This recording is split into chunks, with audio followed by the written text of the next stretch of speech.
Prabhupada ki jai, Srimad Bhagavatam ki jai, Gaur Premanandi. Hare Krishna.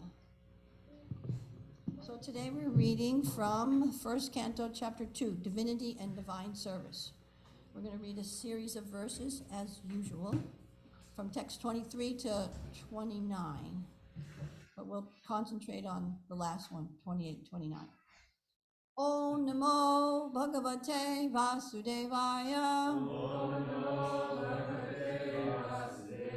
Om Namo Bhagavate Vasudevaya. Om Namo Bhagavate Vasudevaya. Narayanam Namaskrityam Naram Chaiva Narottamam Devim Saraswatim Vyasam Tato Jayam Utirayat Nasta Prayeshu Abhadreshu Nityam Bhagavata Sevaya Bhagavati Uttamashloke Bhaktir Bhavati Naistaki. Let's say the translation together. Before reciting the Srimad Bhagavatam, which is our very means of conquest, one should offer obeisances unto the personality of Godhead, Narayan, unto Narayan Rishi, the supermost human being, unto Mother Saraswati, the learning, the author, and unto Srila Prabhupada, the translator and commentator. Thank you. By regular attendance in classes on the Bhagavatam and by rendering service unto the pure devotees, all that is troublesome to the heart is almost completely destroyed. Loving service unto the personality of Godhead, who is praised in transcendental songs, established as an irrevocable fact. So, chapter 2 in the first canto of the Bhagavatam is a very important chapter. It's very foundational and establishes very basic and important foundational principles about the execution of bhakti and the whole purpose. So, if you're inclined, and if you have, as they say, the bandwidth, it would be really nice to memorize the whole chapter. It would be beneficial for you. That covers all the verses that are important, but there are some that are, more outstanding than others. But if you got the whole chapter down, you'll find that when you get some of these foundational verses down, you can hear it. You can hear them in every lecture that you hear. If it's the 5th canto, 7th canto, 10th canto, whatever, every lecture you can make the connection to the point. Oftentimes when Srila Prabhupada speaks, he'll encapsulate a verse. He won't, quotes many verses very directly, but sometimes he'll just encapsulate it and say it in a different way. Little nuance, a tad different. You think, oh, that increases your understanding of it. Anyway, sorry, going on and on, but it's a very nice chapter. Okay, so we're going to start with 23. Yes, Hare Krishna. Would you like to start around the room? Please and thank you. The transcendental personality of Godhead is indirectly associated with the 3 modes of material nature, namely passion, goodness, and ignorance. And just for the material world's creation, maintenance, and destruction, he accepts the 3 qualitative forms of Brahma, Vishnu, and Shiva.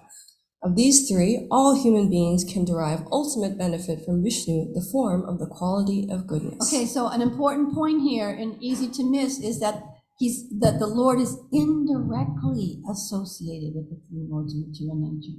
In other words, he's never affected by those modes of nature, but he's obviously in charge and this and that.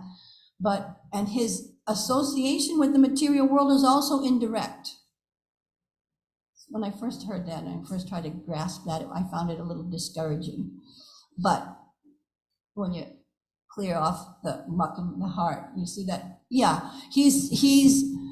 the material world is his creation. He's created it for those living entities that have decided that, spiritual world isn't exactly what they wanted. They want a place where they can be the supreme.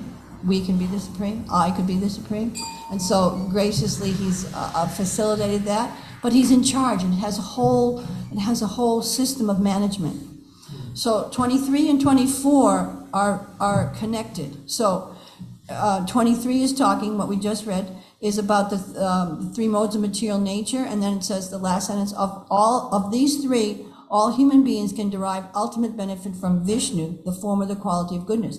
24 gives an example of that statement. So can we read 24, please? Firewood is a transformation of earth, but smoke is better than the raw wood. And fire is still better, for by fire we can derive the benefits of superior knowledge through Vedic sacrifices. Similarly, passion, rajas, is better than ignorance, tamas, but goodness, sattva, is best, because by goodness one can come to realize the absolute truth. So can I have that? Somebody can tell me that in their own words, what was just being said there? Yes, Prabhu, you got a mic there. Thanks. Pretty much that there is levels of consciousness that one should strive for. Like if you're in a tamasic state, you should strive for rajas. You know, you're not gonna try to be a sattvic person. Good. And those different states have different characteristics. Similarly, the verse before, Brahma, Vishnu, or let's say Shiva, Brahma, and Vishnu, they're associated with those modes of nature, but one can derive the ultimate benefit from Lord Vishnu. One get benefit from Shiva and Brahma and creation and Shiva in charge of the mode of ignorance, but the ultimate benefit can be gathered by Vishnu. Thank you. Okay, continue on, please. Previously, all the great sages rendered service unto the personality of Godhead, due to his existence above the three modes of material nature. They worshipped him to become free from material conditions and thus derive the ultimate benefit. Whoever follows such great authorities is also eligible for liberation from the material world. Those who are serious about liberation are certainly non-envious, and they respect all. Yet they reject the horrible and ghastly forms of the demigods and worship only the all-blissful forms of Lord Vishnu and his plenary portions. So again, here's the theme is the three modes of material nature, the characteristics of the three modes of material nature, and the qualities that people who are influenced by those modes exhibit, all being emanations from the Supreme Lord, are beneficial. But as was said in the first explanation, if one is in tamas or darkness, then they're not seeing things properly. They don't have a good picture of what's going on. Passion means that they're influenced by lust and desire. And goodness means that they're much more above the pushings of those modes, and they're situated in a peaceful, in a much more broad-minded way, understanding of things. And in goodness, one can see more clearly the influence and effects of those lower modes of nature. People acting under the influence of passion and ignorance get bound by those activities. Not that goodness doesn't, but still those activities bind one to more and more degraded forms of life. That's the point. That's the point, to understand the influence of those things, activities done under those influence, and how it degrades the consciousness. So so here talked about the modes, worshiping the demigods. There are these different forms of the demigods. And although there are Vedic injunctions giving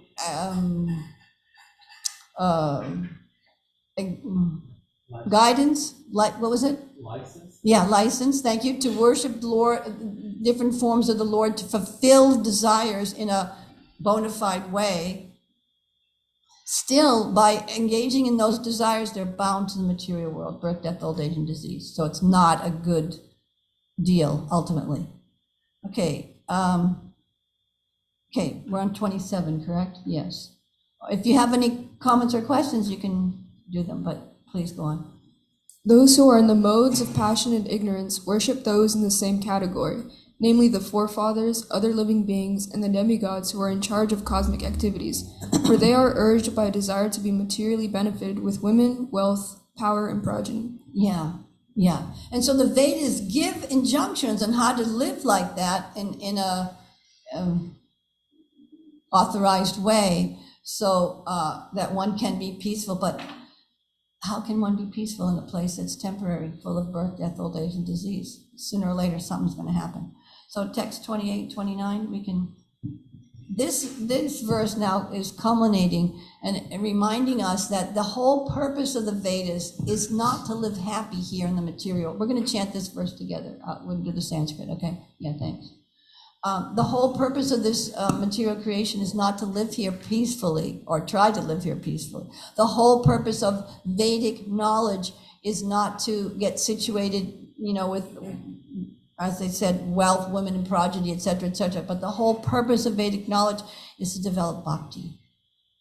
Of course, not everybody can see that by the modes that they're influenced by, but if one starts to hear it, the influence of those modes becomes clear.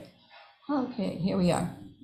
And it's a very simple verse to chant. Vasudeva Paraveda, sorry, said it wrong.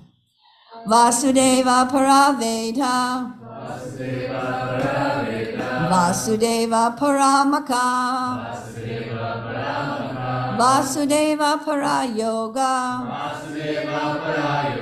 Vasudeva Parakriya. Vasudeva Param Jnanam.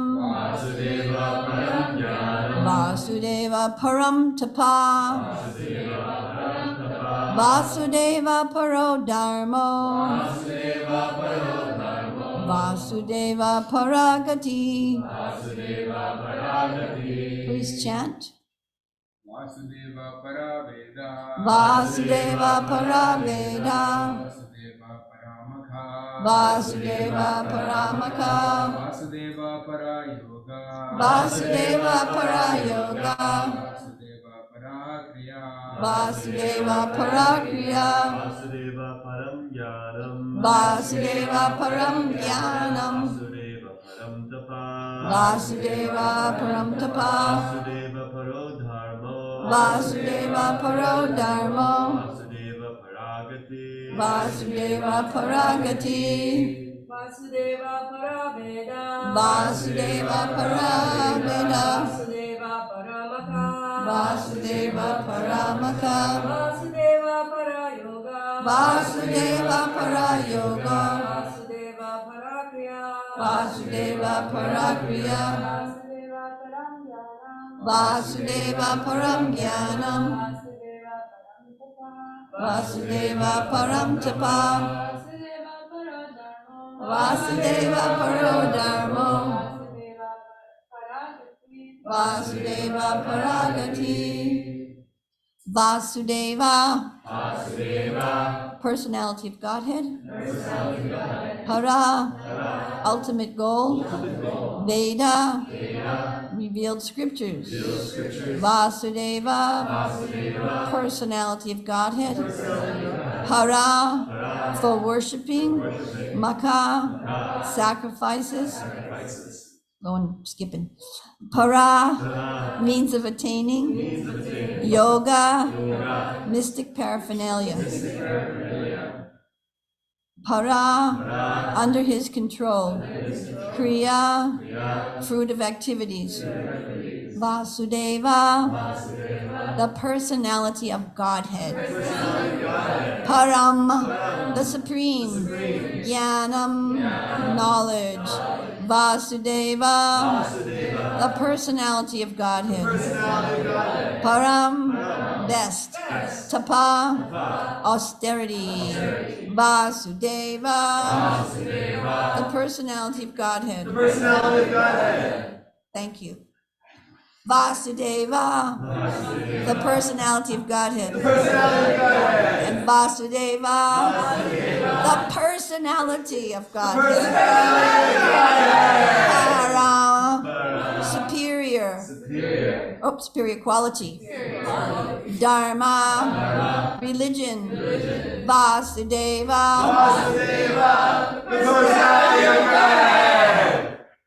Jai. Para. Ultimate. Gati. Goal of life. Vasudeva. Personality of Godhead. Hare Krishna.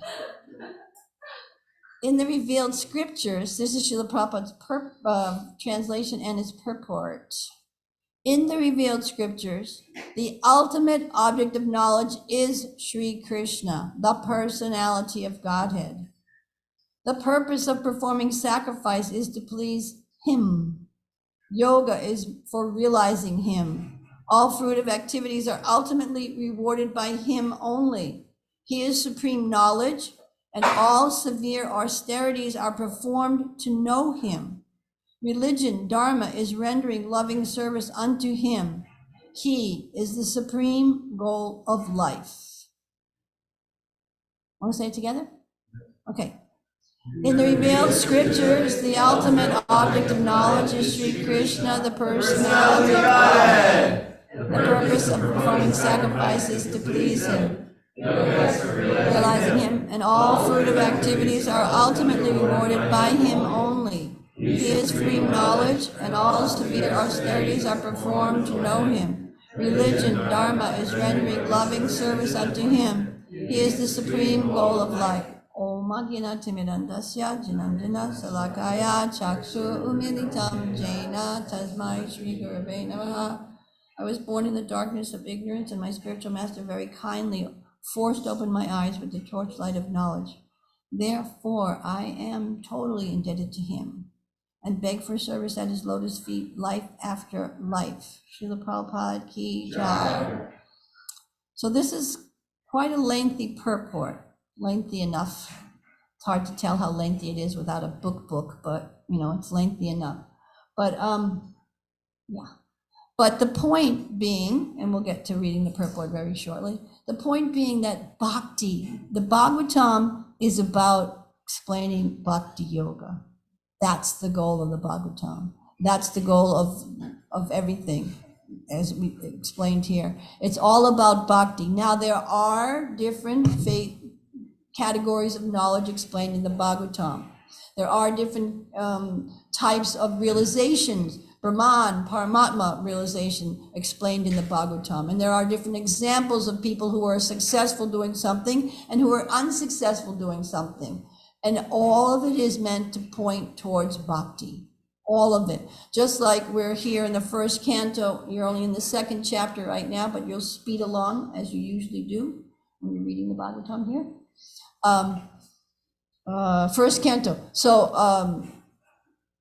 answers by citing the Lord's verse. There's so many questions that Maharaj Pariksit and the sages put before Sukadev Goswami, and he begins to answer them in a very systematic way. And the first thing that he talks about in the level of God realization is the first step in God realization, he explains, is meditating on the Virat Rupa, or the universal form of the Lord, which is described in the Bhagavatam as an imaginary form of the Lord. It's an imagination for people who can't really wrap their minds around the fact that God is a person.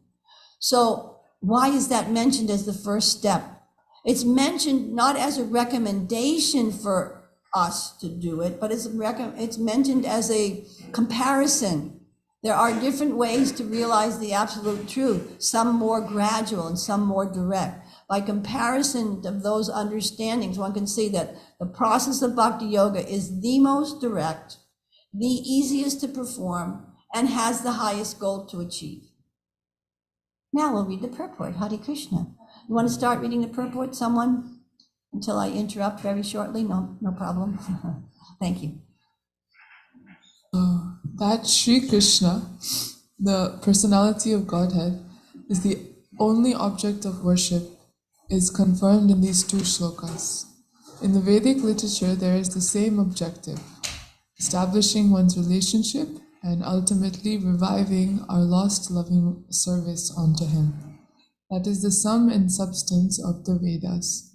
In the Bhagavad Gita, the same theory is confirmed by the Lord in His own words. The ultimate purpose of the Vedas is to know Him only. Okay, who knows that verse, Bhagavad Gita verse?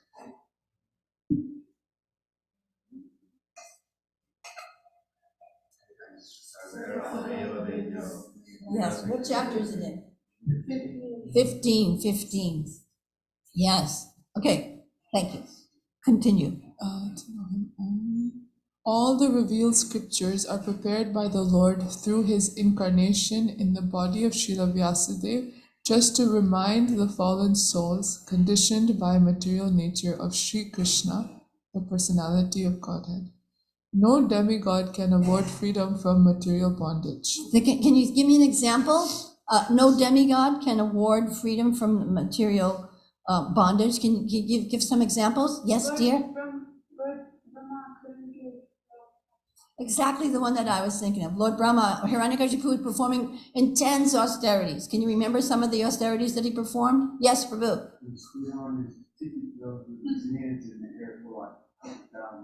Amazing, isn't it?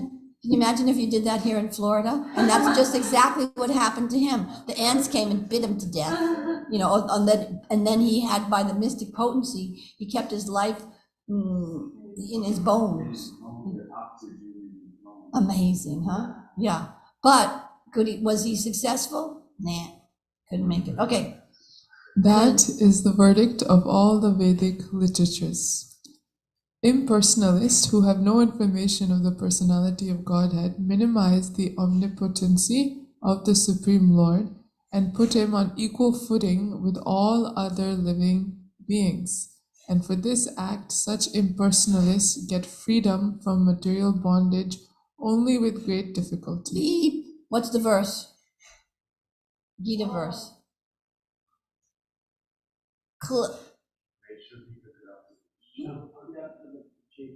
Yeah.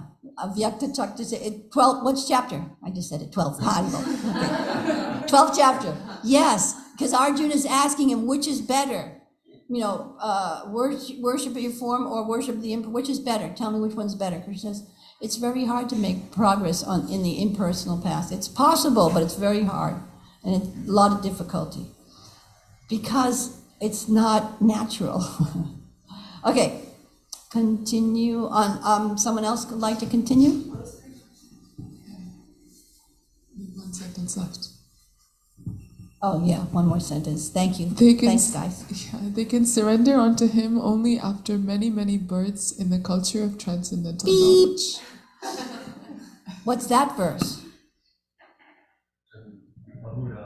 Bahunam janmanam ante. Many, many verses, many births one takes.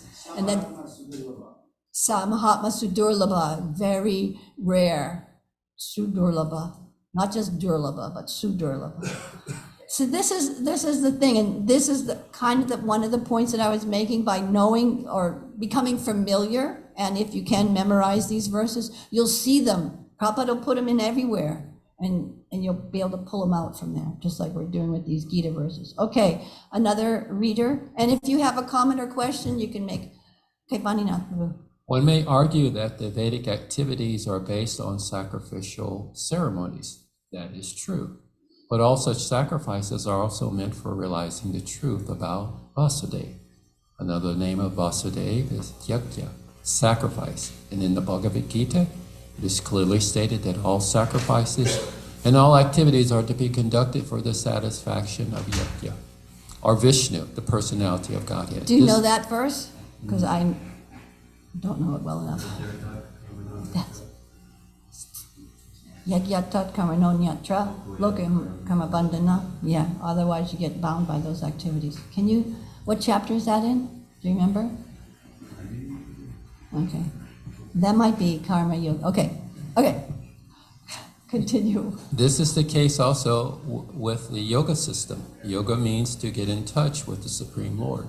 The process, however, includes several bodily features such as asana, dhyana, pranayama, and meditation, and all of them are meant for concentrating upon the localized aspect of Vasudeva, represented as Paramatma. Okay, excuse me. So as yoga becomes more commercialized and more popular and more accepted in mainstream materialistic life, the unfortunate thing about it is that they're missing the point of yoga. Yoga, Krishna explains, the yoga principle is not just the bona fide process of yoga has 8 systems to it, 8 stages to it. The asanas and the sitting postures and the breathing postures are just one particular lower level or entry level of the yoga principle. And they're meant for mechanically calming the mind down, mechanically bringing the mind under control through the breathing process, through the calming of the agitations of the senses, and to bring one into a state where one is peaceful, calm, quiet, and open to understand that the Lord is in my heart. But if you don't get to that, what's the sense of doing the asanas for stretching and this and that? It's a misapplication of the program. Also, the initial steps are skipped. Yama and niyama. Yeah, do's and don'ts. Do this, don't do that. No, just do the exercises. Okay, thanks. Paramatma realization is but partial realization of Vasudeva. And if one is successful, okay. And in that attempt, one realizes Vasudeva in full. But by ill luck, most yogis are stranded by the powers of mysticism achieved through the bodily process. Ill-fated yogis are given a chance in the next birth by being placed in the families of good learned brahmanas or in the families of rich merchants in order to execute the unfinished task of Vasudeva realization. Verse.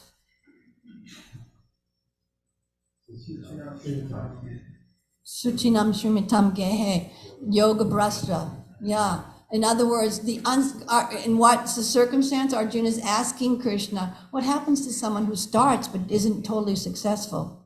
Don't worry. And that's those little, those kind of verses for me, they're very encouraging. Krishna says, don't worry, whatever you do, what's the verse? Whatever you do, there's never any loss or diminution. Everything is kept and transferred on. It's as an eternal bank account. Now everyone's concerned about money and accumulating money in a safe way, in a way that's going to increase and blah blah blah, never be stolen, never be lost, blah blah blah. They have so many theories and processes and so many, what are they called? CDs, whatever.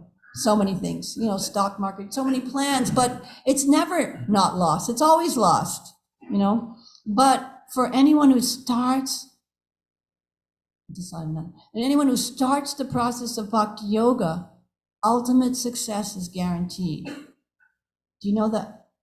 Do you know what my favorite sentence in Prabhupada's books is? I've said it many times, but you have such a change over here that you might not have remembered. So I'll tell you. My favorite sentence in Srila Prabhupada's books, and all the books that I'm familiar with, Nectar of Instruction, 3rd verse in the purport. Srila Prabhupada says in the purport, towards the end of the purport, not right in the beginning, you have to read all the way through.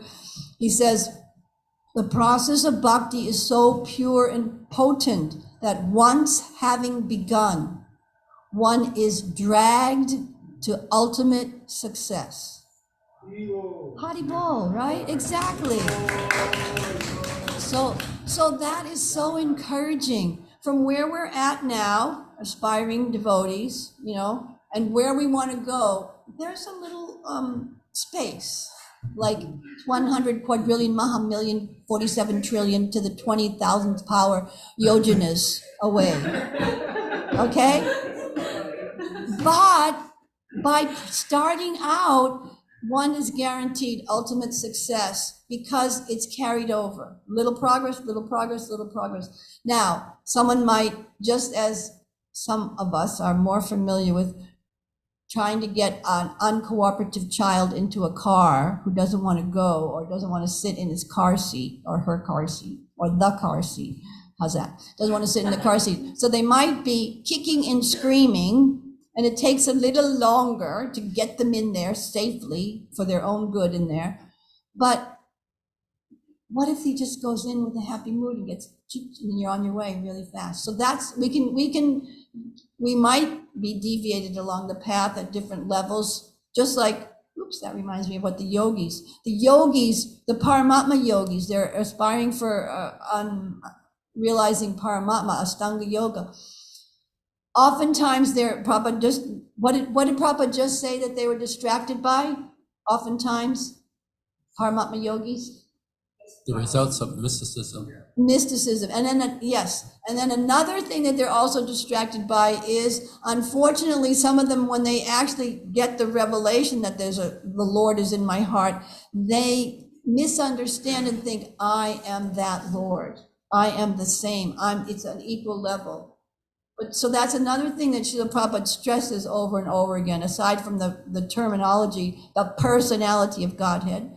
He also stresses that there's two jivas. There's the anu, the living, the small little jiva, and there's param, the paramatma, the small jiva and the large jiva, the complete jiva, the supreme jiva. They have qualities that are similar, Sat Chit Ananda, eternality, knowledge, and bliss, but quantity incomparable.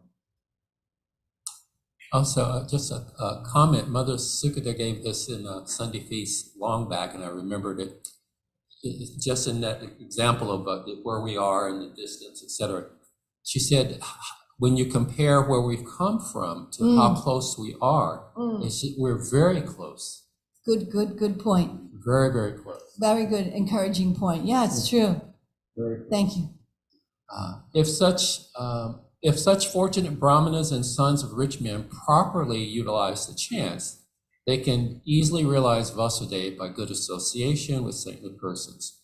Unfortunately, such preferred persons are captivated again by material wealth and honor, and thus they practically forget the aim of life. Yeah, got it. Comments, questions so far? Okay, want to continue on then? Some nice person? This is also so for the culture of knowledge. According to Bhagavad Gita, there are 18 items in culturing knowledge. Can you remember some of them? Ahimsa, Yeah. pridelessness, Yeah. Thanks. Detachment. Yeah. I just remember there's in Sri Upanishad, but I don't remember clearly enough. There's an elaboration of that in the purport of one of the latter verses. But I do remember one thing that Prabhupada says there in that purport. He says, the young men in this age have no respect for elders, and they're thinking that they know more than the elders.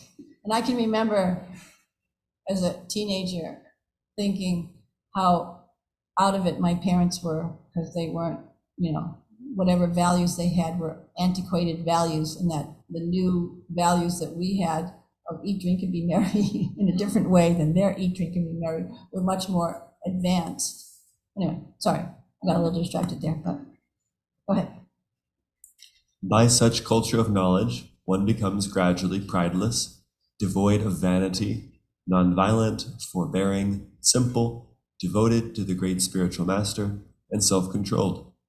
By culture of knowledge, one becomes unattached to hearth and home, and becomes conscious of the miseries due to death, birth, old age, and disease. And all culture of knowledge culminates in devotional service to the personality of Godhead, Vasudeva. Would anybody like to take a minute and compare to the culture of knowledge that's mentioned here in the scriptures to quote unquote culture of knowledge or accumulation of knowledge in the material world, what the differences are? Yeah. Yeah. The opposite was mentioned here. Yeah. One becomes gradually prideless, but in material spheres, you can become proud. Oh yeah, totally. I'm proud of the letters on the side of your name, A, B, C, P, H, D, M. Yes, thank you.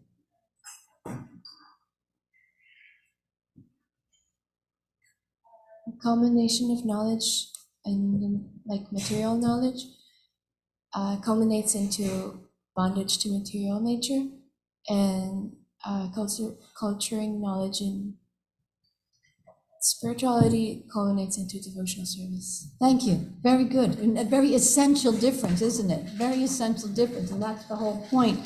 Happy breakfast. And that's the whole point, that there's, for the different activities that we do, nothing is casual. You know, nothing is insignificant. Everything has an effect on our consciousness and on our progress in spiritual life. Everything. All those quick little videos or those sidetracked little thises or all the thises and the that's and all the extra service one does that isn't seen or recorded by, you know, the people in charge, whatever. All of that has an effect on our consciousness and our service. So therefore, we need to try to become a cultured, learned person. It doesn't mean degrees in this and that. It could, but it doesn't necessarily mean that. It means by developing these Brahminical sattvic and pseudo-sattvic qualities. Yes. Adwaita, would you like to make your comment first, and then we'll call on everyone? You're helping. Okay, Vaninath Prabhu. Thank you, Prabhu. Because one you see as there's the ascension in material knowledge is also the rise of atheism. As you go higher and higher in education, persons by their sophistication become atheistic. Yes. And did you have a comment? Yeah, what is forbearing mean in this context? I was going to actually ask that. Thanks for bringing it up. Let's discuss forbearing. Forbearing, Cynthia.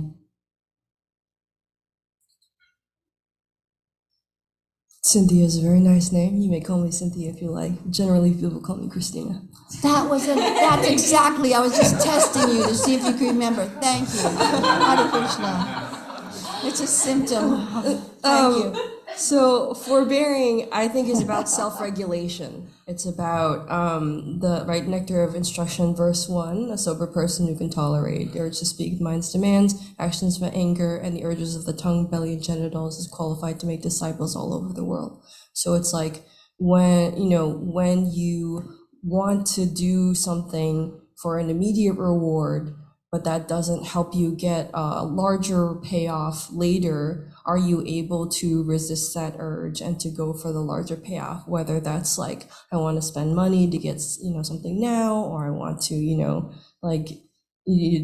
break the law and like do something, or even if it's just like, I would rather daydream than like listen to Bhagavatam class. It's about that capability to keep your mind focused, keep yourself focused on the bigger payoff later, and resist the urge for immediate self-gratification.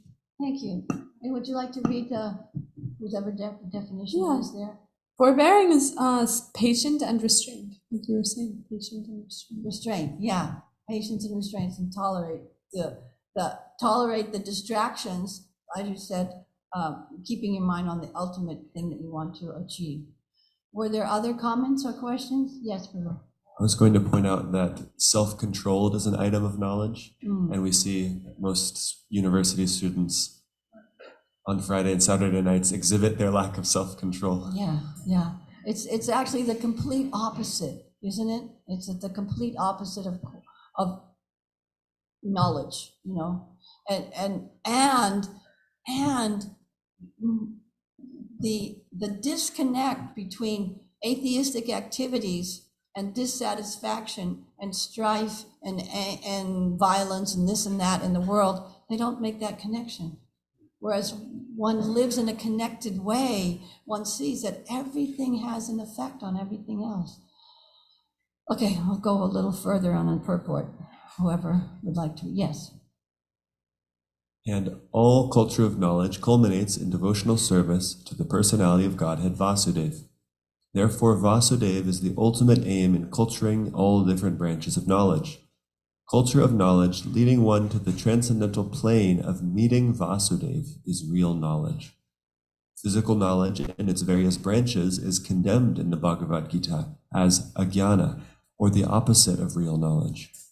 The ultimate aim of physical knowledge is to satisfy the senses, which means prolongation of the term of material existence, and thereby continuance of the threefold miseries. So prolonging the miserable life of material existence is nescience. But the same physical knowledge leading to the way of spiritual understanding helps one to the end of miserable life of physical existence and to begin the life of spiritual existence on the plane of Vasudeva. Can you summarize the philosophical point that Prabhupada's making right there? comparing the two results of knowledge. The very last sentence, yes. Summary was, if something like leads you to end this material life, which is nescience, and leads you to begin spiritual life, like on the plane of eternity, like meeting Vasudev, that is real knowledge. And if physical knowledge helps you get there, Yeah. then that is Then beneficial. it's so the principle that Srila Rupa Goswami describes in Bhakti Rasamrita Sindhu, vairagya, renunciation. So Srila Prabhupada, although he's condemning the end result of material knowledge, he's not condemning the search for knowledge at all. If it's used in proper connection with the Lord, then it's proper renunciation or proper application of it, not improper. It's not that everything is just blanketly condemned, all material civilization, although practically it is. But anyway, still, if it's utilized properly in the Lord's service, then it's ultimate. That's what sometimes people would, in meeting Srila Prabhupada, reporters would sometimes criticize, oh, you just got picked up in a Rolls Royce. Oh, you're flying in airplanes. And Prabhupada would give these really wonderful little 1 or 2 sentences, little responses that like, whoa, can anyone think of some circumstances like that when, yes. Okay.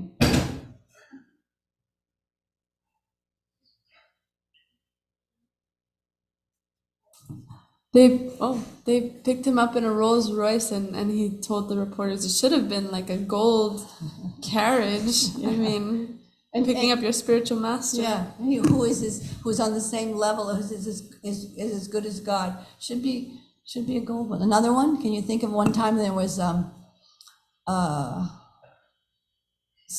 he was an airport arrival and Prabhupada was speaking about the basic concept of Krishna consciousness, and one of the reporters asked him, well, why did you come in an airplane? Why didn't you just travel like the yogis? I guess it must have been mentioned in his talk. And Prabhupada said, just to be one with you. Anyway, okay, let's go on. You have another one? You mentioned one in the morning, like some impersonalist was like, I don't have anything to do with money. But Yeah. Prabhupada is like, I'll take the money and then I'll come with a barrel so that you can give me more Give money. more. I'll use it for Krishna. Use it for Krishna. Yeah, not for me. Okay, thanks. Yes, Advaita. Yes. I believe it was in England, and he came and a reporter asked him, well, why did you come here? We have our churches, we have our tradition, our religion. And then he said, well, I've just come to remind you what you've forgotten. What you've forgotten. Isn't that and totally right to the point? Just what you've forgotten. Thank you. Very good. Okay, let's continue.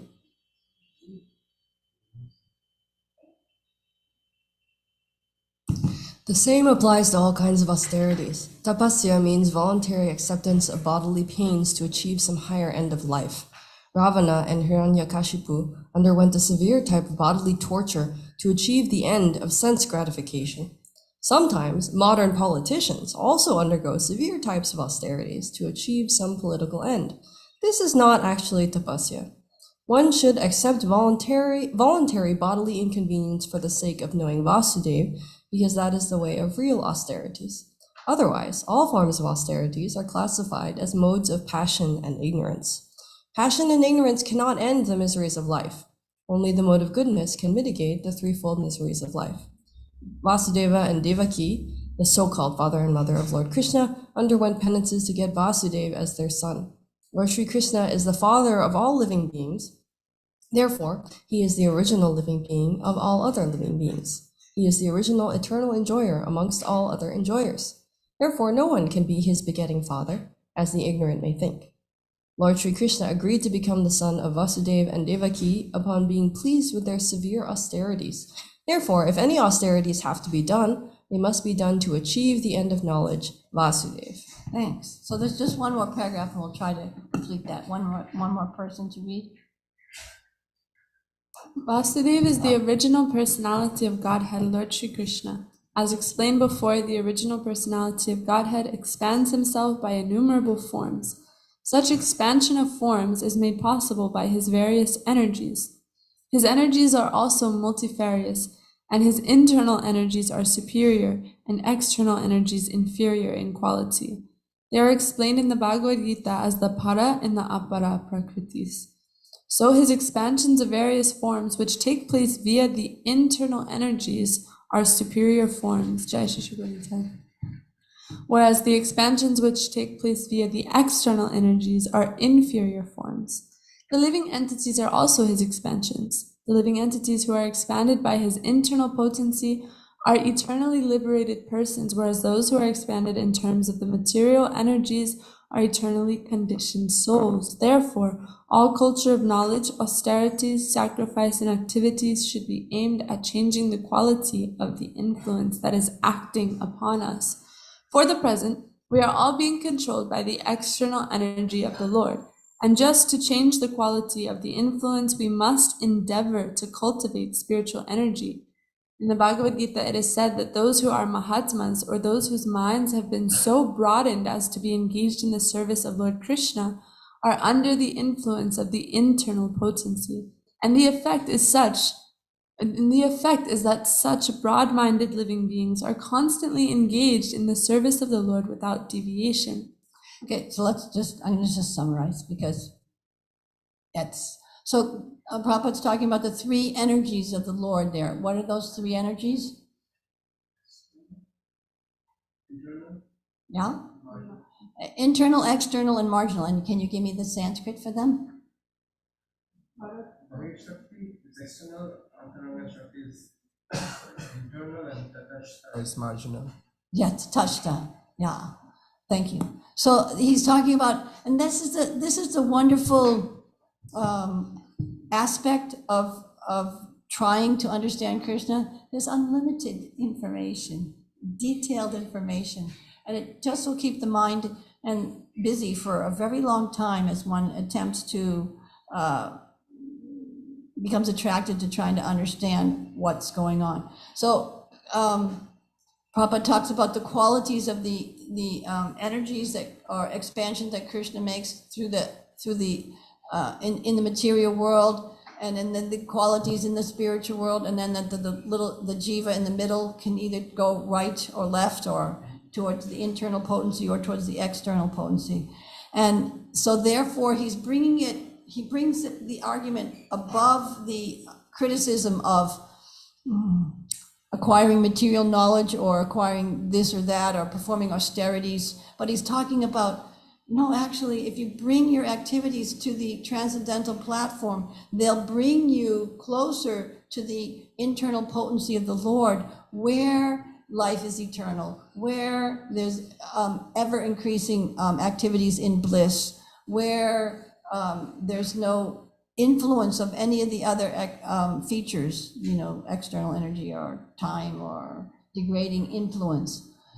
So it's so superior and so nicely presented that who wouldn't be attracted to such a thing? And we are fastly coming to the end of our time allotted. Hare Krishna. A quick comment or question or feedback, thoughts, take-homes, takeaways, take to prashadams. That's what we're thinking of, right? Okay, I agree. Hare Krishna. Okay, thank you very kindly. Srila Prabhupada ki jai.